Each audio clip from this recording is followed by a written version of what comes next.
You were never meant to hear this. Not in school, not in news reports, not even in whispered conversations around late-night fires. Because what happened in California in 1978 was not a tragedy of lost hikers. It was a test, a ritual, a quiet experiment played out in the snow where 5 men were stripped of reason, obedience was measured, and only fragments of their story were allowed to surface. They called it the Yuba County Five, but the headlines were a mask. The truth is far darker. Imagine this. 5 men leave a college basketball game. They drive into the night, laughing, alive, full of plans. Hours later, their car is found abandoned on a desolate mountain road, its wheels unscuffed, its fuel tank half full, the keys still inside. The engine works. The shelter of the vehicle could have saved them. Yet they walked away. Not stumbling, not panicked. Deliberate. As if something greater than cold, greater than hunger, pulled them out into the wilderness. This is not how men act when survival is at stake. This is how men act when their survival has already been taken from them. And when their scattered bodies were finally found months later, the evidence didn't tell a story of confusion. It told a story of compliance, of control. One of them, Ted, survived the longest. Weeks, maybe months, in a trailer stocked with food and supplies. He starved to death surrounded by nourishment. He wrapped his swollen feet in torn sheets, waited, and faded. Ask yourself, what kind of force makes a man ignore food while his body devours itself? What kind of pressure locks a human being into obedience, even as death closes in? You see, this is where the official story collapses. Because the truth of the Yuba County Five is not about a wrong turn in the snow. It is about psychological chains.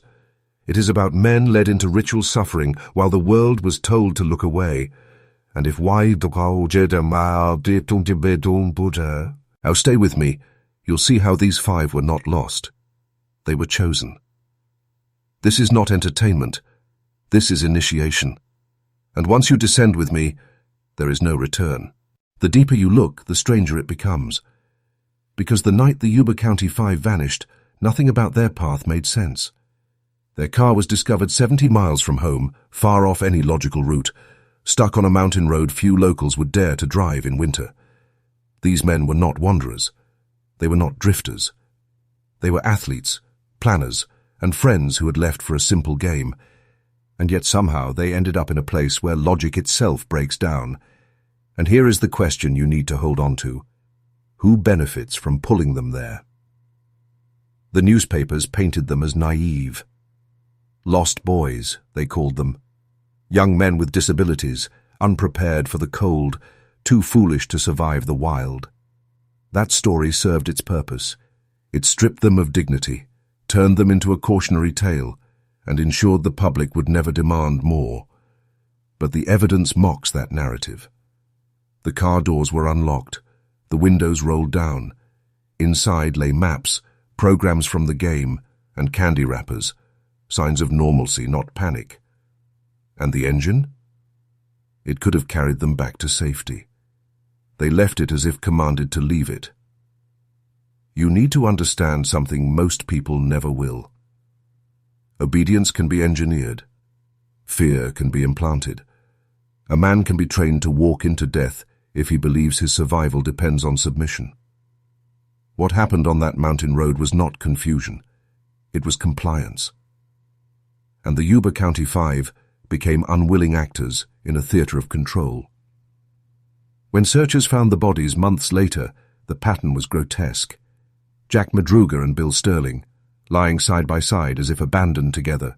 Jackie Hewitt and Ted Weher in the trailer, their lives stretched into weeks of hunger and cold. And Gary Mathias, the one who was never found at all. A phantom absence that haunts the case like an open wound. Do you see the shape yet? 4 sacrifices. Oh, disappearance, a ritual sealed by silence. The official story ends there, but our story does not. Because once you strip away the lies, What remains is the outline of something larger, a design that reaches beyond Yuba County, beyond 1978, beyond America itself, a test of human obedience hidden beneath the snow. And the question is not whether these men were chosen. The question is why. And as we go further, you'll see that the answer will not comfort you. Ask yourself this. If 5 men vanish, if their car is discovered, if their bodies are scattered across the mountainside, how should a nation respond? With outrage, with investigation, with demands for truth. But when the Yuba County Five disappeared, there was none of that. The story barely rippled beyond California. The reports were shallow, the coverage brief, the questions silenced. And silence in the face of horror is never an accident.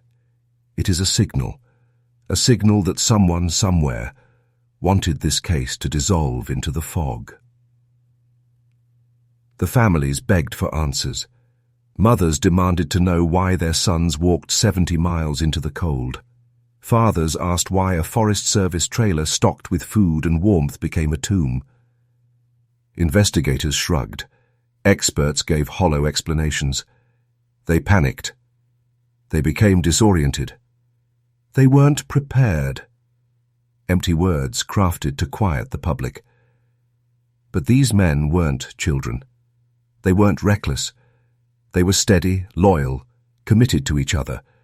So why did the institution sworn to protect truth instead deliver only mockery? You see, in America, when a story is inconvenient, it is not explained. It is managed. The press frames it, the officials dilute it, and the public is left with fragments. And the Yuba County Five were framed as weak, their suffering rewritten as confusion. But beneath that frame lies a hidden architecture, a system that controls what you are allowed to question and what you are forbidden to even imagine. There were details never amplified, buried in the reports, strange footprints circling the car, witnesses who claimed to have seen the men alive days after their supposed disappearance, food left untouched in the trailer as if some unseen order held them in place. These fragments never reached the evening news because if they had, the questions would multiply, and questions are dangerous to powered. And so the silence was deliberate. The case was permitted to fade, and in that fading lies the real truth. When institutions choose erasure over answers, it is because the story is not only unsolved, it is forbidden. The Yuba County Five are not just a tragedy. They are a mirror reflecting how quickly the world can be told to look away, how swiftly truth can be swallowed by silence. And if you're still with me, you already feel it. That silence is not empty. It's alive. It guards something. And we're about to cross the threshold it protects. What happened in Yuba County did not begin in Yuba County. If you trace the shape of this mystery, you find echoes, patterns that repeat across time, across borders, across every system that seeks to control the human mind. Because the truth is this: the wilderness was not the stage. It was the backdrop. The real stage was inside the men themselves, their choices, their obedience, their surrender. And history shows us that when institutions want to test the limits of human control, they do not ask permission. They create conditions, they watch the response, and they erase the evidence. Think of the experiments buried in America's own shadow. Men dosed with chemicals in secret. Soldiers exposed to radiation without their knowledge. Entire communities injected with sickness just to measure the decay. And when the truth finally surfaced decades later, what excuse did they give? It was for research. It was for defense.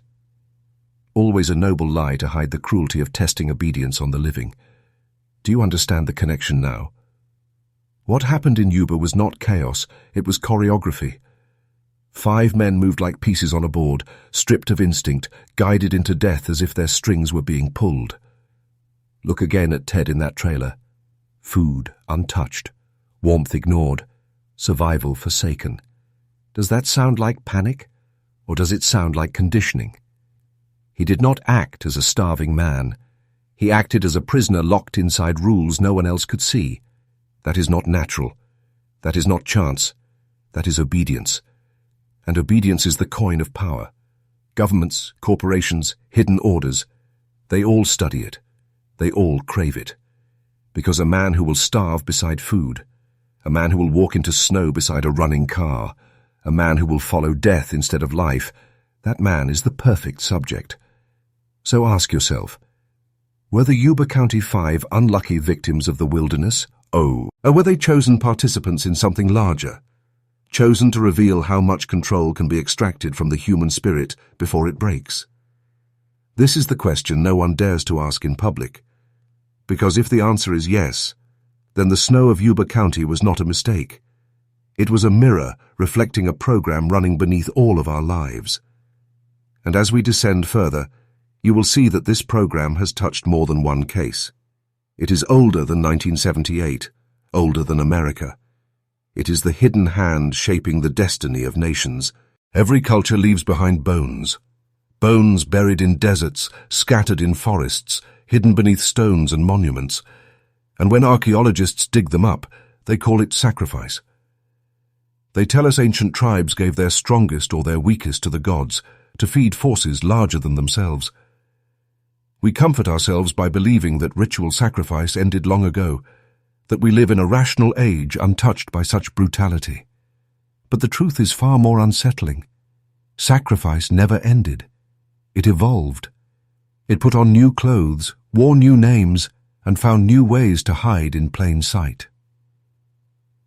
When 5 men walk willingly into the snow, leaving behind warmth, food, and life itself, you are not looking at chance. You are looking at ritual. The difference is only this: the altar has changed. In ancient days, it was stone and fire. In modern days, it is experiments, institutions, and silence. But the outcome is the same: lives offered, questions erased, power fed. Look closely at the Yuba County Five, and you will see the marks of sacrifice everywhere. 4 found, 1 missing, a symmetry as old as myth itself. 4 bodies given to the earth, 1 carried into absence. In ritual, absence is not failure. It is design. The missing one becomes the eternal question, the wound that never heals, the mystery that keeps the ritual alive. Gary Matthias was never found, and in that void lies the shadow of something intentional, something scripted. And the manner of their deaths, starvation beside food, exposure beside shelter, speaks to more than suffering. It speaks to offering. These men were not consumed by nature. They were consumed by design. Their compliance, their silence, their scattered remains echo older stories. Hunters wandering into the woods and never returning. Youths led into mountains to vanish as tributes to unseen gods. But in our age, who are the gods? Who receives the offering? Not stone idols, not fires in the night. The gods of our age are systems, institutions, invisible networks of control that demand proof of their power. And what better proof than this? 5 men led into ritual death while the world shrugs and forgets. The Yuba case is not a single event. It is a page torn from an ancient book that keeps being written. And if you turn the pages far enough, you will see that the story of ritual sacrifice never left us. It simply put on a modern mask. Fear has always been the leash of power. In the temples of old, priests whispered curses over flames, convincing entire nations that unseen gods demanded obedience. People obeyed, not because the gods spoke, but because they were told what the gods would do if they did not comply. Fear shaped civilization.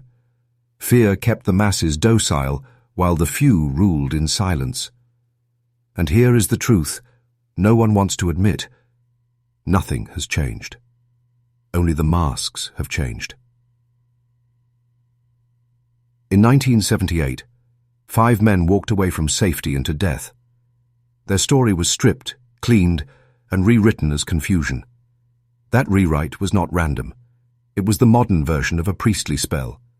The media became the temple. The officials became the priests. And the public was told what to believe. These men panicked. They were unprepared. It was tragic, but meaningless. Do you see the ritual? Their lives were consumed not only by the cold, but by the silence that followed. The ritual was completed by erasure. Modern institutions do not need fire altars. They have something more effective: narratives, stories crafted to dull your questions, to turn your eyes away, to bury truth in piles of comforting lies.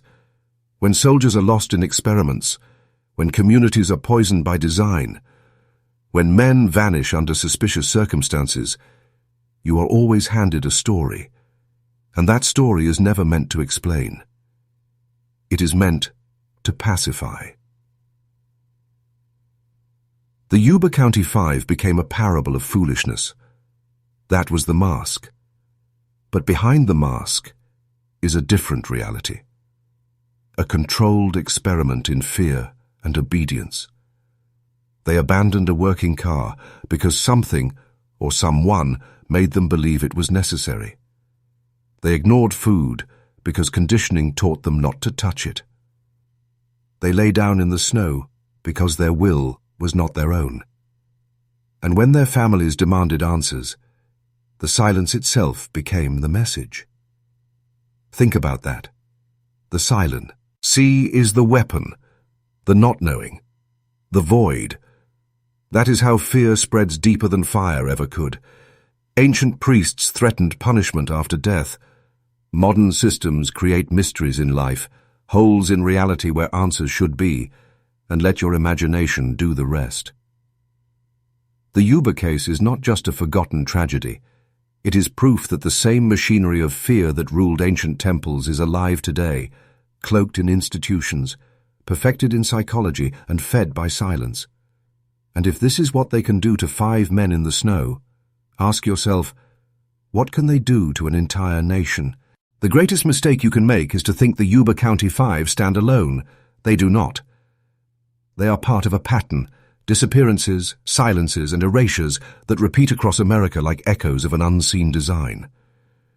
Every few years, the same story emerges in different clothes. People vanish. Evidence contradicts itself. Institutions dismiss questions. And the public, numbed by repetition, shrugs and moves on. But the pattern is real. The pattern is deliberate. Think of the national parks. Thousands vanish inside them. Hikers disappear from trails where footprints end mid-step. Children are found miles away from where they could possibly walk. Entire groups report strange sounds, strange lights, strange commands in the night. And yet the explanation is always the same. They got lost. They panicked. It's tragic, but simple. Always the same phrases, always the same silence. Think of military experiments too. Men who swore they were part of programs they never volunteered for, tests involving fear, disorientation, sleep deprivation, and conditioning. Many of them dismissed as unstable, their testimonies buried under ridicule. Yet the details match. Food ignored, warmth abandoned, obedience demanded in impossible conditions. The same script written again and again, just in different places, under different names. The Yuba case fits this pattern perfectly. 5 men, out of place, moving against all reason, obeying invisible pressures no one could explain. 4 bodies to close the story, 1 absence to keep it open. The media writes a neat ending, and the case is archived in silence. But silence is not closure. Silence is control. This is how hidden systems operate, not by removing every trace, but by leaving behind fragments, just enough to disturb, never enough to resolve. It keeps you suspended between fear and confusion. You begin to doubt your own instincts. You tell yourself maybe they really were just lost. Maybe the official story is true. And in that doubt lies the victory of the system. The ritual is not only in the deaths, the ritual is in you, in your hesitation, in the way you question and then silence yourself. The Yuba County Five were not just men in the snow. They were part of a larger web, one strand in a net that stretches across this country. And when you trace enough strands, you see the outline of something vast, something old, something that does not reveal itself all at once, but through patterns that only the initiated can recognize. And now you see it. You are becoming initiated. It would be comforting to think this story belongs to someone else, to believe the Yuba County Five were a rare anomaly, men trapped in a bizarre wilderness tragedy you can safely observe from a distance. But that comfort is a lie. Because what happened to them is not confined to a mountain road in California. It is not frozen in 1978. It is happening here, now, in your life. The same forces that stripped those men of instinct, that guided them into silence, that erased their truth, those forces are operating on you. Look around. How many choices that you call your own are truly yours? How many of your instincts have been conditioned, restrained, rewritten by systems that want compliance, not independence? The Yuba men walked away from shelter and food. But every day men walk away from their health, their freedom, their clarity, and they do it willingly because someone told them it was normal. The wilderness is not only snow and mountains. The wilderness is the society you live in, and it is designed to keep you lost. The method is always the same. First, confusion is planted. You are bombarded with stories, with noise, with contradictions until your survival instincts dull. Next, obedience is demanded. Rules, laws, expectations, systems, all disguised as safety, lock you into paths that strip you of choice. Finally, silence is imposed. Questions are mocked. Doubts are ridiculed. The men who notice the pattern are labeled unstable, paranoid, dangerous. And most people, fearing isolation, choose compliance, just like the Yuba Five. Ted starved, surrounded by food. You are starving, surrounded by abundance. Information, opportunity, power, all within reach. Yet you are trained to look away, to ignore it, to obey instead. You are not lost. You are being guided, conditioned, tested. And the leash is fear. Fear of stepping outside the system. Fear of losing approval. Fear of asking the forbidden questions. The Yuba County Five are a story not of the past but of the present. They are a parable written in flesh and snow, warning you that obedience is death disguised as safety. And if you are hearing these words now, it means you are being given a choice they never had, the chance to see the pattern before it consumes you. The question is simple. Will you walk into the wilderness as they did? Or will you break the leash before it pulls you into silence? In ancient tribes, the elders understood something most men today have forgotten. If you can break a man's will, you can own him forever. They devised rituals not just to honor gods, but to strip away instinct. Isolation in the wilderness, starvation beside food, exhaustion under impossible tasks. The initiate was made to suffer, not for survival, but for obedience. And when he returned, if he returned, he was no longer his own. He belonged to the system. Now look again at the Yuba County Five. Do you see it? The same blueprint. Their car, warm and working, abandoned.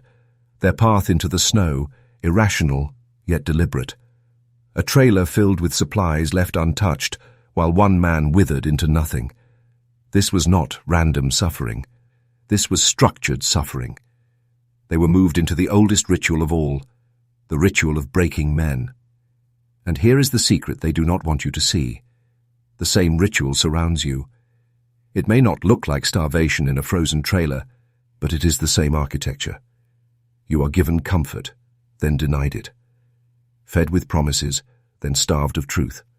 Surrounded by abundance, yet conditioned to obey limits that do not exist.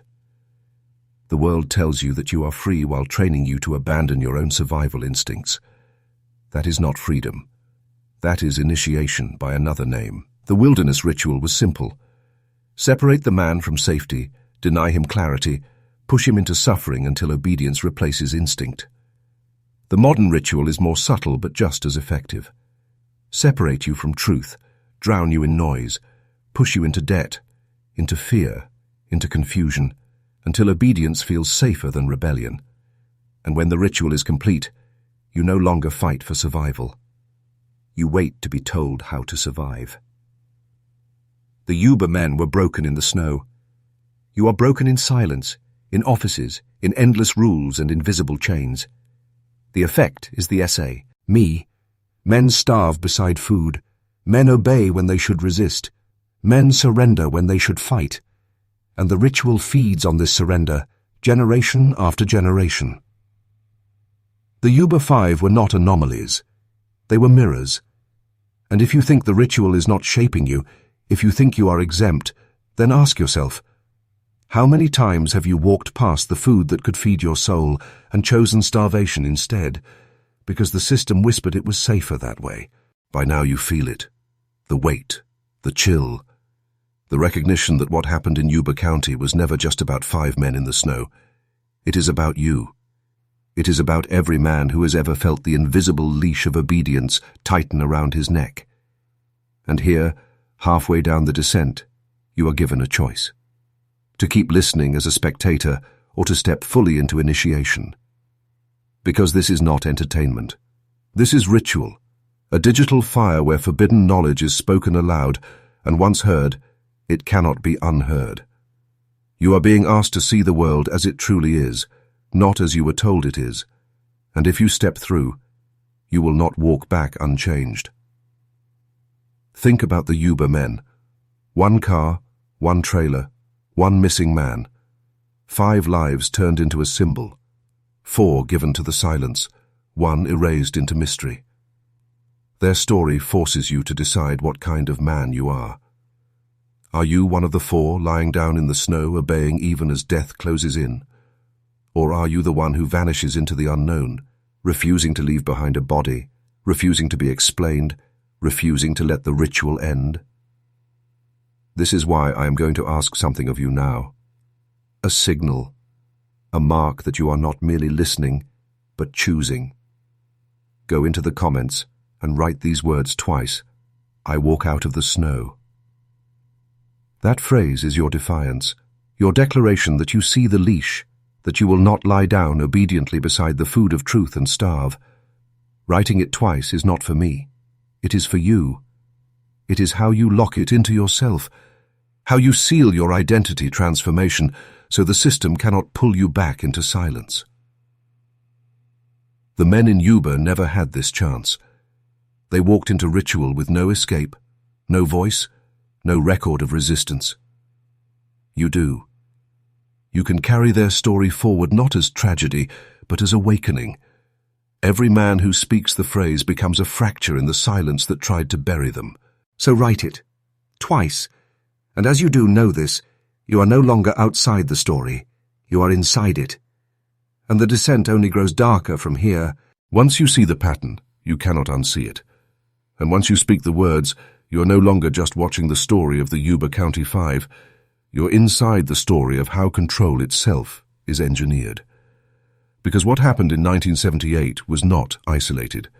It was not an accident. It was another movement in a symphony that has been playing for centuries. A symphony of obedience, silence, and disappearance. Look at history through this lens and you will see it everywhere. Soldiers told to march into machine gun fire when every instinct screams to scatter. Prisoners in experiments obeying commands even as they hurt each other. Communities starved not by famine but by policy. Standing beside food they are forbidden to touch. Again and again the ritual repeats. People abandon safety, ignore survival, and surrender to death because obedience has been woven deeper than instinct. The Yuba men are not anomalies. They are archetypes. They reveal the program that operates beneath society's surface, a program refined through wars, prisons, laboratories, and institutions. And what was tested in deserts and mountains long ago is now perfected in cities, schools, offices, and screens.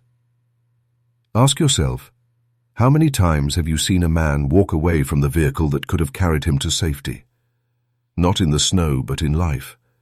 How many men abandon their strength, their clarity, their freedom, while the engine is still running? How many starve beside the food of truth, refusing to eat because the system has whispered that it is forbidden? This is the hidden continuity.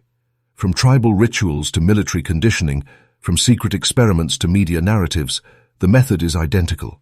First, separate the subject from safety. Second, impose confusion. Third, demand obedience. And fourth, erase the questions. The result is always the same: compliance unto death, silence in the records, the ritual complete.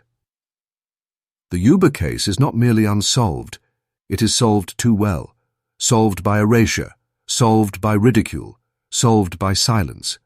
That is the design, because if the world were allowed to ask the real questions, if the world saw the continuity, then men everywhere would begin to recognize the leash around their own throats. But you have seen it. You are beginning to trace the line, and once you do, the silence no longer controls you. It loses its power. And that is what they fear most. 4 men were found in the snow.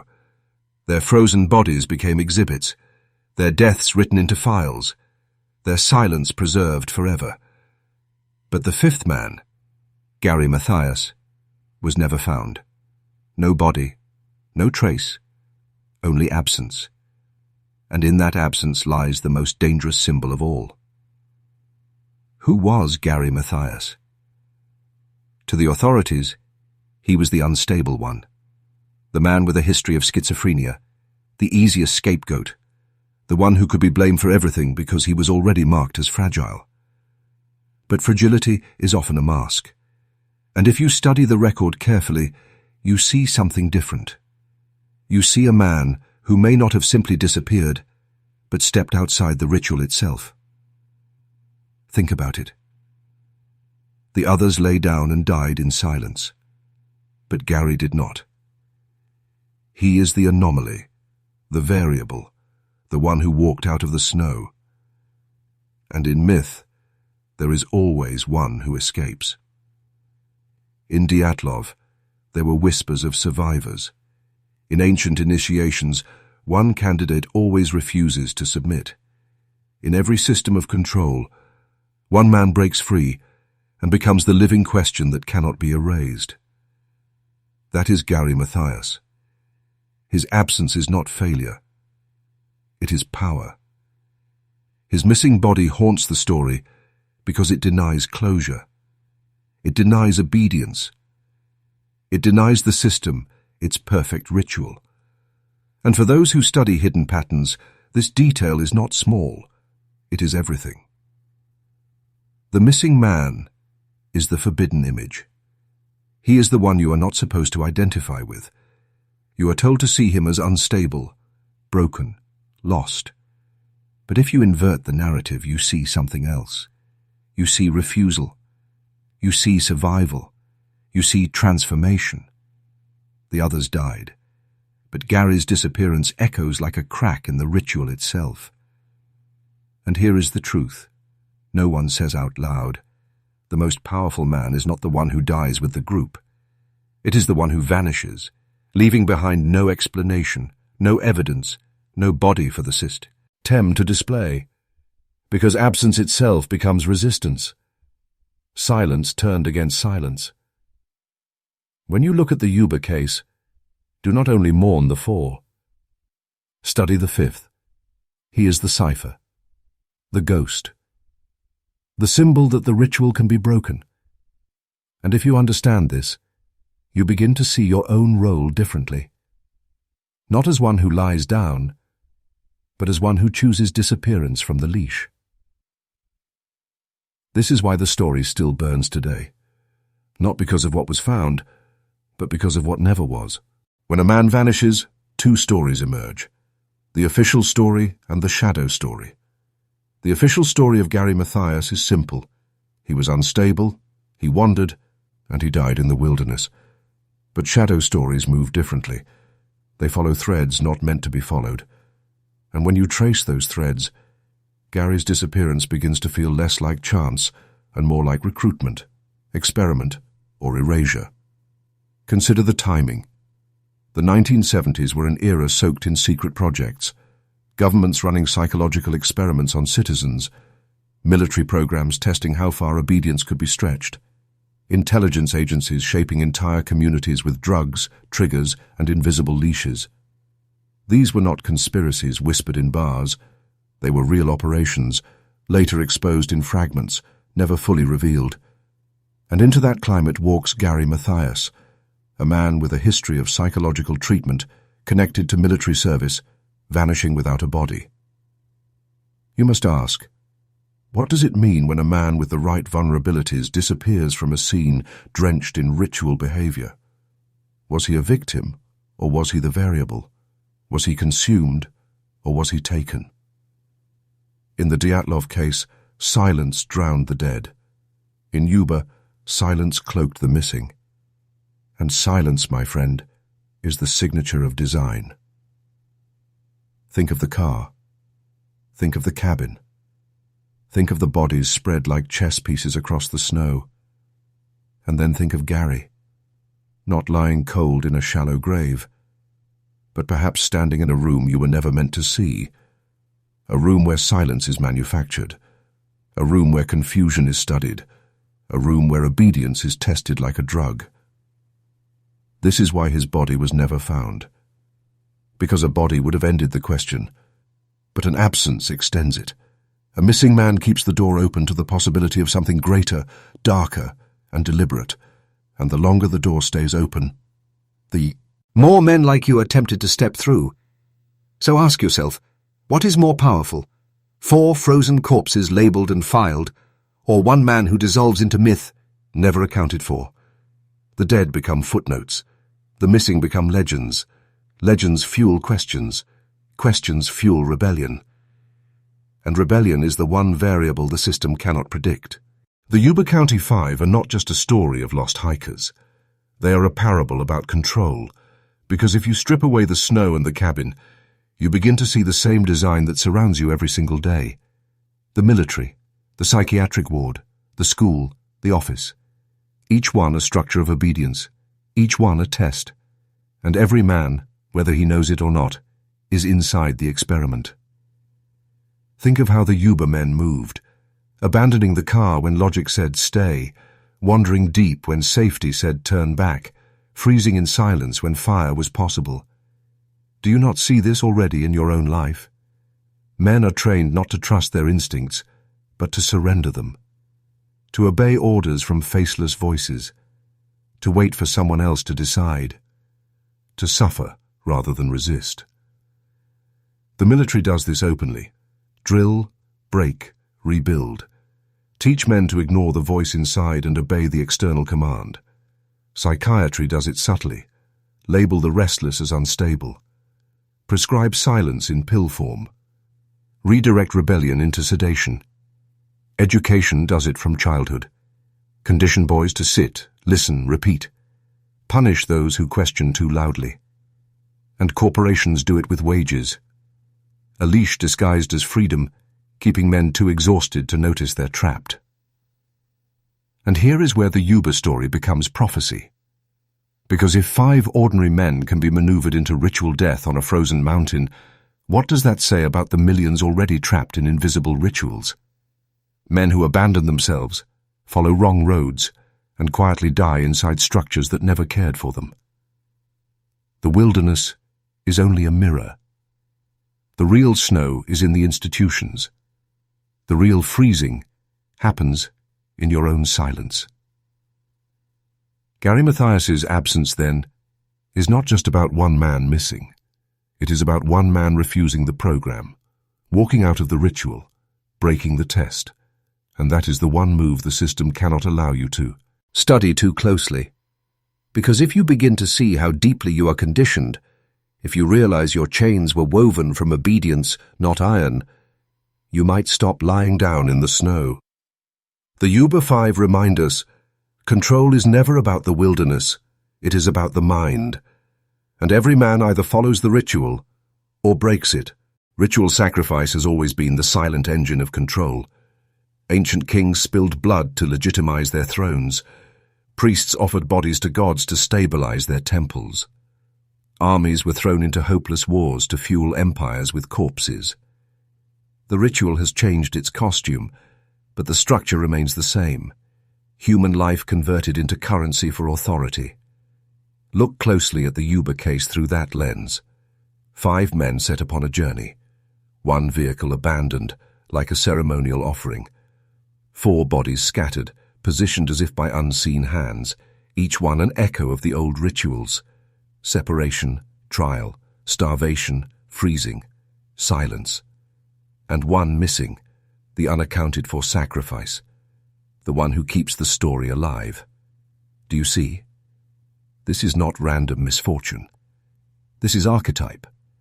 The same pattern repeated across centuries, concealed beneath the language of accident.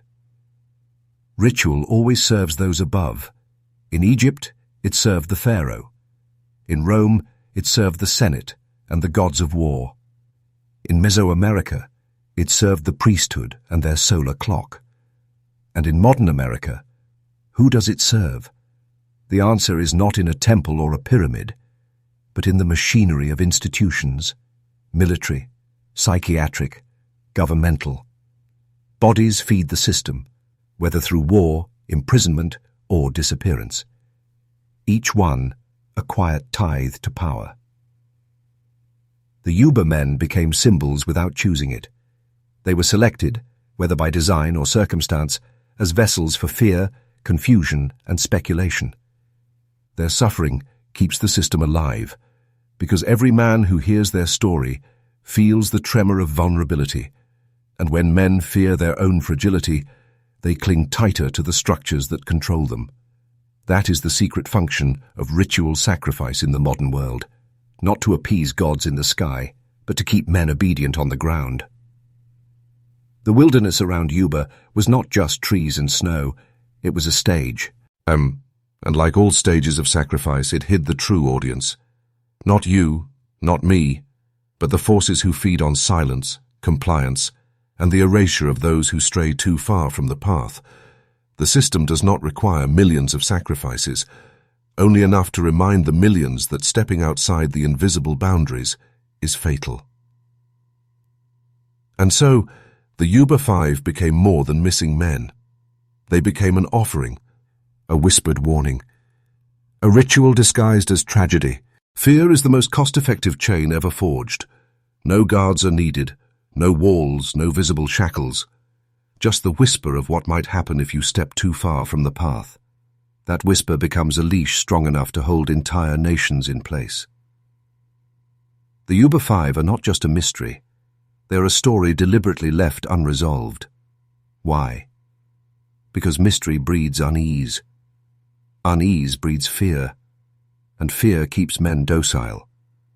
If the truth were ever made plain, whether accident, conspiracy, or ritual, the spell would be broken. But by leaving the story fractured, with pieces scattered like bones in the snow, it achieves something far greater. The imagination of millions filling in the gaps, each man haunted in his own way. This is how fear works at scale. It does not need clarity. It thrives in the unknown. When the car was found abandoned, fear whispered, "Why would they leave it?" When the bodies were found in separate places, fear hissed, "What drove them apart?" When Gary Mathias was never found, fear lingered. Could he still be out there? These questions are not just about Yuba, they are about you. They force you to live in the tension between safety and uncertainty, and when men live in that tension long enough, they cling to authority for protection. History proves this tactic. The medieval church thrived on fear of hellfire. Monarchies thrived on fear of treason. Empires thrived on fear of the barbarian at the gates. And modern systems thrive on fear of chaos, crime, poverty, instability, disappearance. Each story, each case, each unsolved mystery becomes another tile in the mosaic of fear, reinforcing the belief that you need protection from forces beyond your control. The truth is this: The system does not want you fearless. A fearless man cannot be governed. He cannot be herded, medicated, or silenced. He cannot be frozen into ritual death. Fear is the engine of obedience. And when a mystery like the Yuba 5 emerges, it is carefully preserved not to free you, but to remind you that stepping into the wilderness, literal or symbolic, is punishable by disappearance. So when you hear this story, do not ask only what happened to them. Ask instead, why am I being told it this way? Because the form of the story is itself a weapon, and every time fear enters your chest, the ritual continues. The wilderness has always been more than geography. It is a crucible. In every civilization, the wild is where the system sends men to be tested, broken, or reborn. Think of it. Christ driven into the desert for 40 days. Shamans exiled into the forest to confront spirits.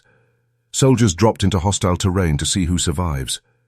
The wilderness strips away the illusions of comfort and exposes only raw truth. So what happens when 5 men vanish into the Sierra Nevada wilderness and return as 4 corpses and 1 ghost? The system is speaking.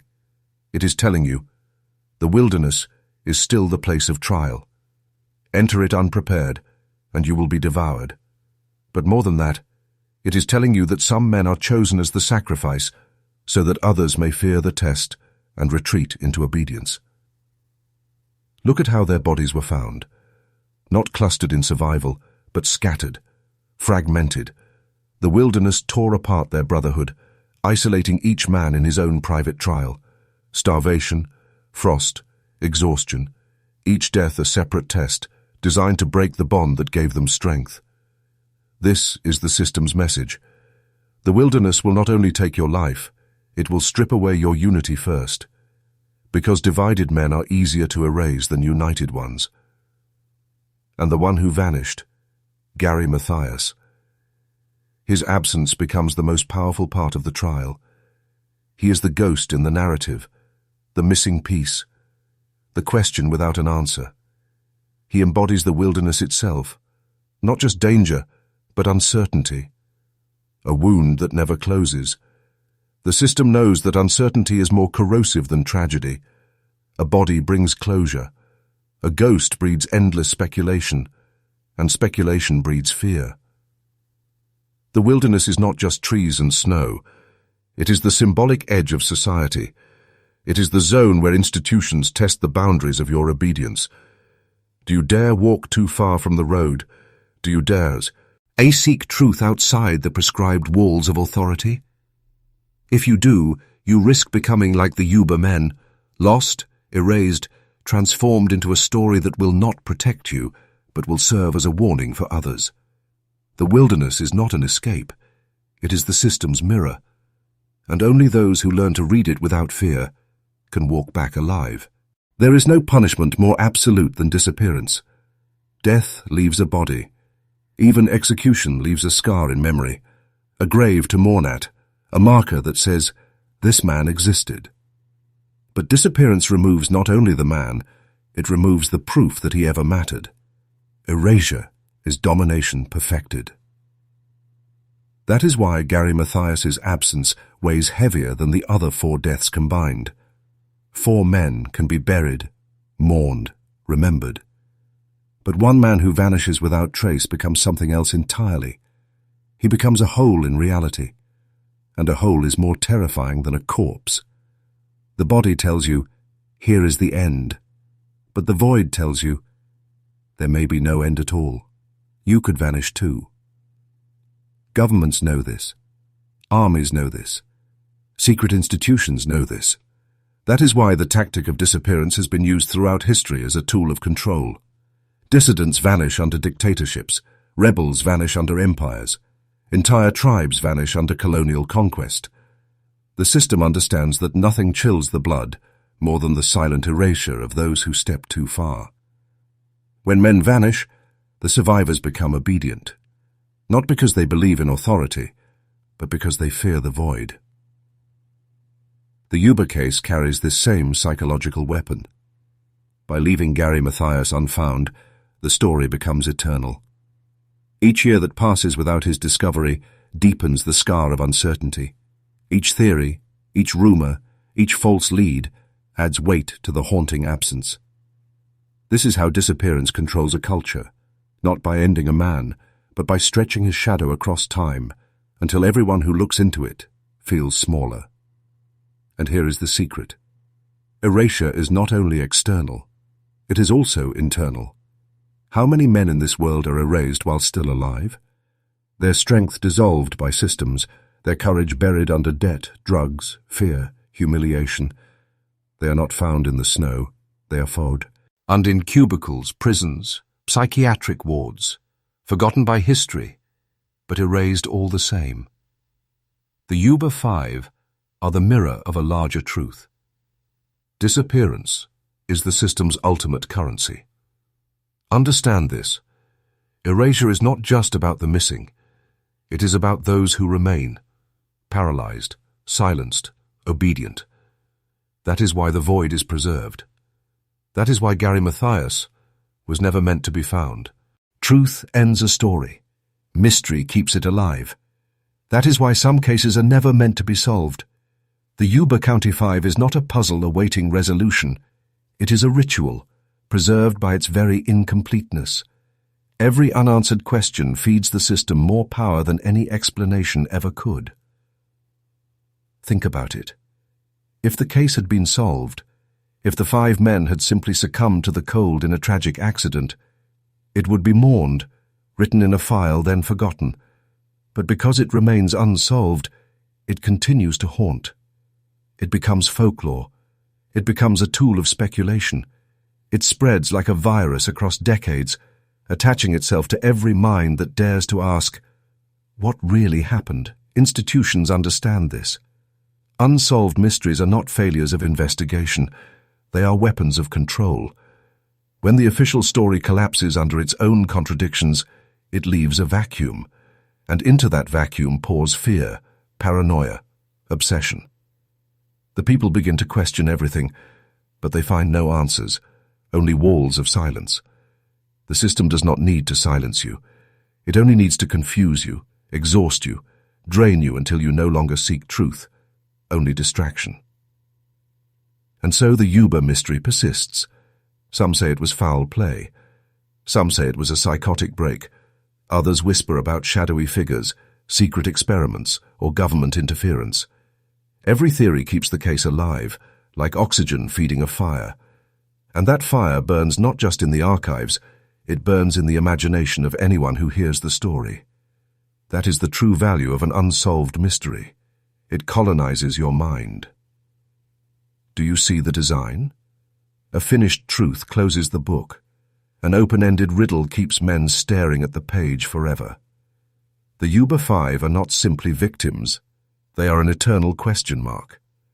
And questions have more power than answers, because they force you to wrestle with uncertainty. The more you wrestle, the more control the system has over you. This is why some truths are buried deeper than bodies. This is why certain cases will never, ever be solved. The power lies in the unsolved. The Yuba County Five were not just lost. They were transformed into an instrument of control. A myth carefully preserved, a wound deliberately kept open. You've walked with me through shadows, through secrets buried under snow and silence. Now you see the shape of it. The Yuba County Five is not just a story of 5 men. It is a mirror held up to all of us. Their disappearance is a lesson carved in ice, a ritual sacrifice of truth to keep the machinery of control alive. Understand this. The real power was never in what happened that night in 1978. The real power was in what followed. Confusion, speculation, silence. By keeping the story unresolved, the system preserved it as a living myth, an invisible chain wrapping around every man who dares to ask questions. This is how power operates. Not always through force, not always through blood, but through uncertainty, through leaving you lost in the woods, never sure which direction leads home. The lesson of Yuba is the same lesson hidden in every great unsolved mystery, every disappearance, every silence that follows tragedy. You are not supposed to find the answer. You are supposed to remain searching, doubting, fractured, dependent. That is how control endures. by keeping men hungry for truths that are always just out of reach. But here is the forbidden knowledge. You cannot wait for answers to be given to you. You must claim them. You must train your mind to see through confusion, to stand unbroken before silence. You must build the strength to hold uncertainty without fear. Because the moment you no longer depend on the system for truth, the moment you see its manipulations for what they are, you step outside the cage. That is what this story is. A test, a descent, a mirror. The Yuba County Five will never return, but their absence is a key handed to you. You can choose to remain entranced by the riddle, pacing circles in the snow, or you can use the key to unlock something greater: awareness, mastery, freedom. Remember their story not as an unsolved case, but as a warning, a reminder that control thrives on silence, that disappearance is the ultimate weapon, and that mysteries kept alive are chains meant to bind you. The circle is closed. The descent is finished. And now the choice is yours. Do you walk back into the light unchanged? Or do you carry the shadow with you, awakened, never to be erased?